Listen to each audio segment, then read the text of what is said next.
So now you understand barran biwalidayhi from al-barr, which is the source of constancy, which is Allah subhanahu wa ta'ala, is telling us his constancy of faith was obtained through his two parents, walidayhi. So confirming that they were both good people. And he was not overbearing nor disobedient. وَلَمْ يَكُنْ جَبَّارًا عَصِيًّا وَسَلَامٌ عَلَيْهِ يَوْمَ وُلِدَ وَيَوْمَ يَمُوتُ وَيَوْمَ يُبْعَثُ حَيًّا. And exclusivity is given to him on the day he was born, on the day he dies, and on the day he is raised. Exclusivity, yes, because when we talked about Salamun alaykum last time, it is referring not just to peace. Peace is a vanilla flavor type of interpretation and translation. The Quran is a lot more precise to this. Remember when we said the people of Jannah are addressed by the angels, person at a time, an individual at a time.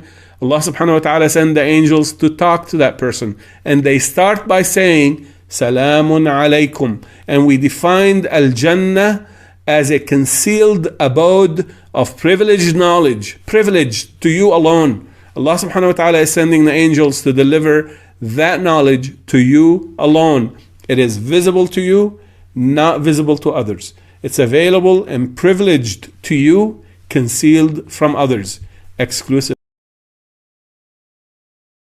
You are in exclusivity. So when we say Salamun alaykum, we're making a supplication. We're asking that Allah subhanahu wa ta'ala gives you that exclusivity. I ask and beg you to take advantage of what we're teaching, because this is all real. Allah subhanahu wa ta'ala is promising all of these things.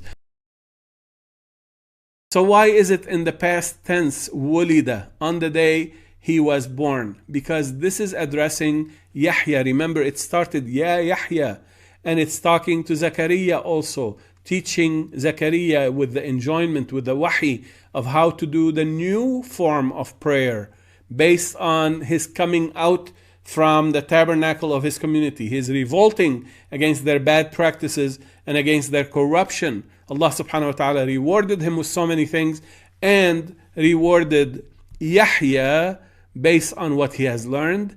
Exclusivity given to him on the day he was born. He was the first. He was unique, as we saw. And the day he dies, of course, during his life, he shall die.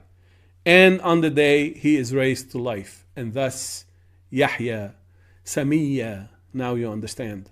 Now your mind should be going 100 miles an hour in all sorts of markings that we have run across during prior segments and probably through your readings of the Quran. I hope so. So this is the story of Zakaria, a beautiful character, a beautiful patriarch of his own family. He created something beautiful after making a conscious decision of coming out against all of the bad practices, all of the corruptions that he saw in the majority of his own community, and he was not scared to come out and announce it, and Allah rewarded him big time and kept his mention in the Quran for all times to come. What a beautiful character. What a good role model for all Muslims. No wonder they covered him up and hid his character in all the books of tafsir. They talk about Zakaria, they say he was a prophet, but what about him? What do we know about him? Nothing. So I hope this helped, inshallah, understand better the concept of Zakaria and Yahya and the rest of the people involved with him.